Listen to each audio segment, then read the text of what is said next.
അപ്പോൾ ഈ കാണുന്ന കേട്ടോ ഹോങ്കോങ്, അതവിടെ ഒരു കേബിൾ കാറാണ്. അപ്പോൾ ഹോങ്കോങ് എയർപോർട്ട്. അപ്പോൾ ഞാൻ ഈ ഹോങ്കോങ്ങിൽ വന്നു കഴിഞ്ഞപ്പോൾ എനിക്ക് വിസയ്ക്ക് വലിയ കോംപ്ലിക്കേഷൻ ഒന്നും ഇല്ലായിരുന്നു, കാരണം ഒരുപാട് രാജ്യങ്ങളിൽ പോയതുകൊണ്ട്. അപ്പോൾ ഇതാട്ടോ നമ്മുടെ ഹോങ്കോങ്ങിൻ്റെ പൈസ.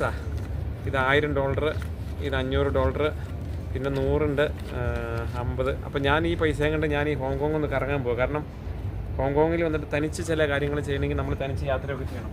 പിന്നെ ഹോങ്കോങ്ങിൽ വേറൊരു കാര്യങ്ങൾ നമുക്ക് എളുപ്പം എന്നറിയാം, ഒക്ടോപ്പസ് എന്ന് പറഞ്ഞൊരു കാർഡ് നമുക്ക് മേടിക്കാൻ കിട്ടുമേ.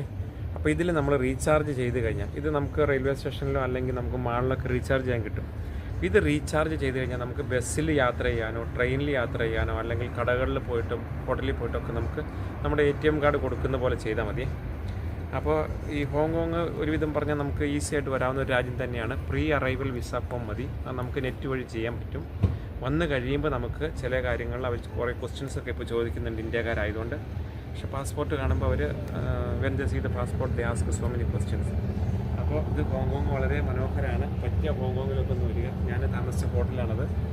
അപ്പോൾ ഹോങ്കോങ്ങിലെ കാര്യങ്ങളൊക്കെ അറിയണമെന്നുണ്ടെങ്കിൽ ഞാൻ പറയുന്ന എത്രമാത്രം സത്യം എനിക്ക് തന്നെ അറിയില്ല, പക്ഷേ എനിക്കറിയാവുന്ന കാര്യങ്ങളും ഞാൻ അനുഭവിച്ച അറിവുകളും ഞാൻ കണ്ട കാഴ്ചകളും പിന്നെ ഇവിടെ എന്തൊക്കെയാണ് നമുക്ക് വരാൻ വേണ്ട രേഖകളൊക്കെ ചോദിച്ചാൽ മതി. അപ്പോൾ ഞാനത് കറക്റ്റ് പറഞ്ഞു തരാവേ.